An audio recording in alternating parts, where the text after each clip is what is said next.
అందరికీ నమస్కారం.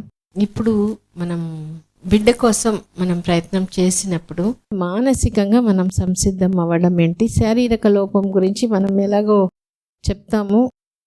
ఏమేం టెస్టులని అందరికీ కూడా తెలిసిపోతుంది, తొందరగా అయిపోతుంది. చాలామందికి 6 monthsలో ప్రెగ్నెన్సీ వచ్చేస్తుంది. ఇంకో కొంతమందికి కొంచెం ఎగ్ డెవలప్మెంట్లో కొంచెం డిఫరెన్స్, లేదంటే ఈ స్పర్మ్ కౌంట్లో కొంచెం డిఫరెన్స్ వచ్చి అది పెరిగేదానికి 1 yearలో వచ్చేస్తుంది. 1 year దాటిన తర్వాత వచ్చే ప్రాబ్లమ్స్ ఏంటంటే, ఒకటి శారీరక లోపం సరి అవ్వడం కష్టం, లేదంటే శారీరక లోపం అన్నీ బాగుంటుంది కానీ అది జరగదు. ఎందువల్లంటే మానసికంగా మనం ఇంకా రెడీ అవ్వలేదు. ఏ కారణాల చేత రెడీ అవ్వట్లేదు, ఏం తెలుసుకుంటే రెడీ అవుతాము, అదే ఈరోజు టాపిక్. అంటే ఏం అర్థమవుతుంది, శారీరకంగా బాగున్నా కూడా అది పని చేయటంలా. ఒకటి మనం హ్యాపీగా ఉంటే, లేదా నాకు ఇది ఖచ్చితంగా అవ్వాలి అని అనుకున్నా అది పనిచేస్తుంది. వస్తుందో రాదో, రావట్లేదే అని తొందర బాధ ఉన్నప్పుడు అది పని చేయలేకపోతుంది. కానీ ఆ బాధని మనం ఎట్లా హ్యాండిల్ చేస్తాము అనేదే ఇంపార్టెంట్. అంటే ఒకటి పెయిన్తో లేదా పవర్తో. పెయిన్ అంటే ఇప్పుడు పిల్లలు లేకుండా ఉండే వాళ్ళు చూసేదానికి బాగానే ఉంటారు, కానీ మానసికంగా వాళ్ళు పడే బాధ, ఆ నొప్పి, మానసిక నొప్పి ఎట్లా ఉంటుంది అని రీసెర్చ్ చేసి కనుక్కున్నారంటే, క్యాన్సర్ వచ్చిన వాళ్ళు, తర్వాత హార్ట్ ప్రాబ్లం అట్లా వచ్చిన వాళ్ళు, అట్లాంటి వాళ్ళు ఎంత బాధపడతారో అంతే బాధ, అంతే డిప్రెషన్ వీళ్ళకి ఉంటుంది.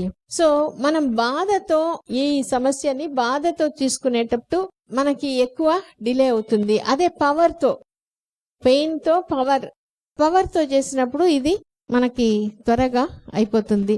సో మనం ఈ జర్నీ అంతా కూడా ఎట్లా అంటే పెయిన్ టు పవర్.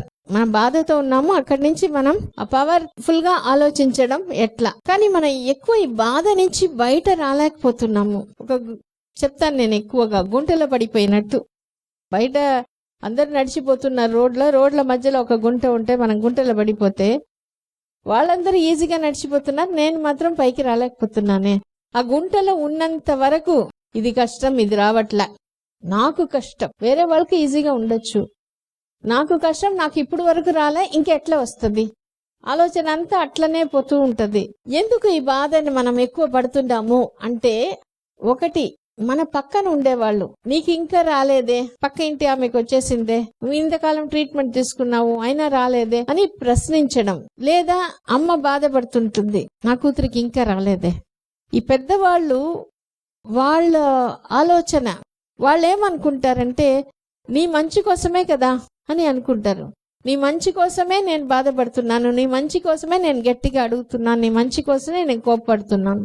వాళ్ళు అట్లంటే మనం ఎట్లా ఫీల్ అవుతాం? అమ్మ బాధపడినప్పుడు లేదా భర్త బాధపడినప్పుడు మనం ఏమనుకుంటా, గిల్ట్, నేను తప్పు చేసేస్తున్నానే, నేను మంచి బిడ్డని ఇవ్వలేకపోతున్నానే. ఆ గిల్ట్ అయినా వస్తుంది, లేదా కోపం అయినా వస్తుంది. చూడు, నేను గమ్ముగా లేదు కదా, నేను అన్ని టెస్టులు చేసుకుంటాను, ట్రీట్మెంట్ అన్ని చేసుకుంటున్నాను, నేను గమ్ముగా ఉంటే పర్వాలేదు, నాకు కూడా బిడ్డ అంటే ఇష్టం, నేను అన్ని చేసి కూడా నన్నే తప్పు పడుతున్నారే అనేటప్పుడు కోపం వస్తుంది. ఈ గిల్ట్, కోపం, ఇది రెండు ఉన్నందువల్ల మనం బాధ అనేది ఎక్కువగా అయిపోతుంది. అయితే మనం ఎందుకు ఈ గిల్ట్, బాధ ఇది ఎక్కువ పడాలి? చాలా ఇంపార్టెంట్ పాయింట్ గమనించండి. మనం చిన్న వయసు నుంచే మనం ఏమనుకుంటున్నాము, వాళ్ళు అంగీకారం కావాలి అనుకుంటున్నాం, వాళ్ళ సపోర్ట్ కావాలనుకుంటున్నాం. ఇప్పుడు ఇది చాలా సార్లు నేను గమనించున్నాను, చాలా సార్లు ఆలోచించున్నాను. అప్పుడు నాకు అర్థం అయ్యేది కాదు, కానీ ఇప్పుడు అర్థం అవుతుంది.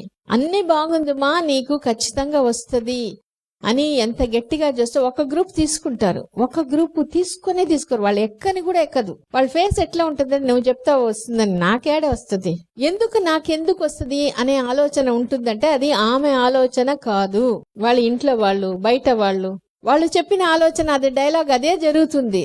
ఇంకేం వస్తుంది నీకు అని వాళ్ళు చెప్పింది మనం దాన్ని పట్టుకొని మనం చెప్పుకుంటూ ఉంటే అదే కరెక్ట్ అని గట్టిగా పట్టుకుంటాం.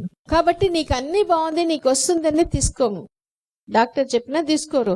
ఎవరు చెప్పాలి? ఇంట్లో వాళ్ళు చెప్పాలి. కొంతమంది అంటారు, నా భర్త ఒక్కసారి కూడా చెప్పలేదు నాకు నీకు వస్తుందని. ఒక అమ్మాయి ఉండేది, ఒక అమ్మాయి అమెరికా నుంచి వచ్చింది ఒక హాలిడేలో. ఆమె ఏంటంటే అబార్షన్ అయిపోయింది, దానికోసం వచ్చింది. అడిగినప్పుడు ఆమె చెప్పింది, నాకు ఎప్పుడు మా అమ్మ అదవుతుందా, ఆమె బాగా చదువుతుంది, అన్నిట్లో టాపర్. కానీ ఎగ్జామ్ పోయే ముందు అమ్మని అడుగుతుందంట, అమ్మ నేను ఎట్లా చేస్తా, నువ్వు సూపర్గా చేస్తావు అంతే. పోతుంది, బాగా చేసేస్తుంది. అమెరికాకు పోయింది, అన్నీ అయిపోయింది. అక్కడ ఒక ఎగ్జామ్ రాయాలి, అప్పుడు ప్రెగ్నెన్సీ కూడా.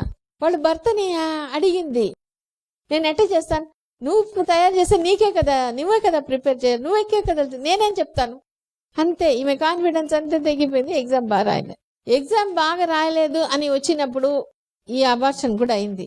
వాళ్ళ భర్త ఒక్కసారిగా, ఎగ్జామ్ కూడా నీకు చేయడం కాదు, ప్రెగ్నెన్సీ కూడా నువ్వు పోగొట్టు, నీకు ఏది నీకు అంతే, డల్ అయిపోయింది.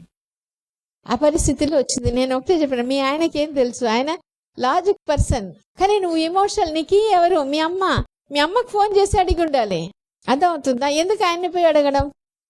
కానీ మనలో ఉండే చింత బిడ్డ ఏంది, అప్పుడు ఎవరు అథారిటీ ఉన్నారో వాళ్ళని అడగడం.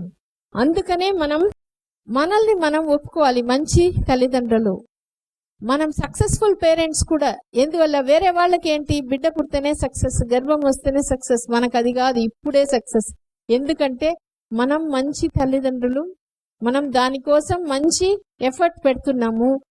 బేబీ వచ్చేంత వరకు మనం హ్యాపీగా వెయిట్ చేస్తున్నాం. ఎందుకంటే మనకు తెలుసు, మనకు ఆ ఓపిక ఉంది, మనకి నమ్మకం ఉంది.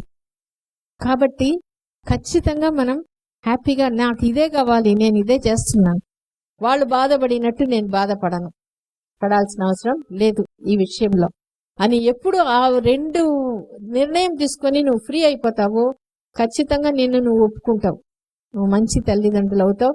యూట్రస్ ఈజీగా నీకు బాగా పనిచేస్తుంది, ట్రీట్మెంట్ బాగా హెల్ప్ అవుతుంది. మంచి బిడ్డగా అందరూ హ్యాపీగా, ఈజీగా, గర్వంగా, కాన్ఫిడెంట్గా మీరు తీసుకుంటారు.